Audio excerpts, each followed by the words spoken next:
Carolyn, you've now graduated in yeah. psychology. Got a first, I believe. I did, yeah. Very happy. Yes. One of the things you did in your final year was your dissertation. That was taken up by an academic publication. This was concerning the role of psychopaths. You got interested in this because it was psychopaths in business. Yes, I did, yeah. What are the two types of psychopaths? So there's primary and secondary psychopaths. I'll explain secondary first because that's more what people think of when they think of a psychopath. So the sort of gory mass murderers who go around killing everybody.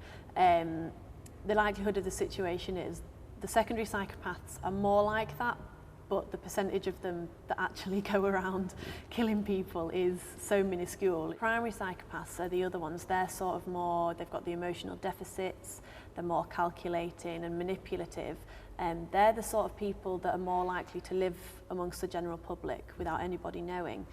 They might never commit a crime in their life. I read a statistic that really interested me, that 1% of psychopaths sort of occur in the general population, but within businesses and business managers that increases to 3%, and that's sort of what fueled the interest in my dissertation. I started thinking, well, why is there this increase in percentage in business managers? Is it just because the characteristics lend themselves to the job, or could it be something else? So I sort of decided to investigate the role of intelligence and emotional response with the types of psychopath.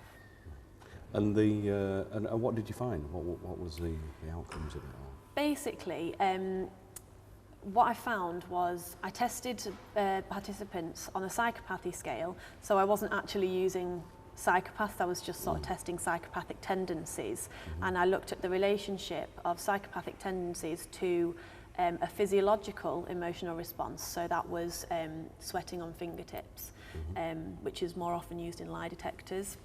So used that same technology which picks up your minuscule changes when you've got emotions, so that emotion could be excitement or it could be when you're shocked, this shoots up. And I also tested intelligence, and when I looked at all the relationships between them, I found that those who scored high on psychopathy for both factors but had a lower intelligence, they showed the exact emotional responses you would expect them to show. So for the psychopaths type 1, who have got the emotional deficits, you wouldn't expect them to have any reaction whatsoever to sort of these shocking images that I was showing them, like children crying or natural disasters, something that would make normal person sort of just be taken aback a bit. But anyway, the primary psychopaths with low intelligence had no response to it whatsoever. But the secondary psychopaths, who have more erratic behaviour, their response shot up, which sort of insinuates they were maybe a bit excited by the images. So they showed the exact responses you would expect them to show. However, the ones who scored high on psychopathy with high intelligence or moderate intelligence showed the same reaction to those scoring low on psychopathy. Now, what can be taken from this, and there's a lot of research in the area at the moment to see if psychopaths can actually fake their emotions or fake that they don't have a lack of emotions.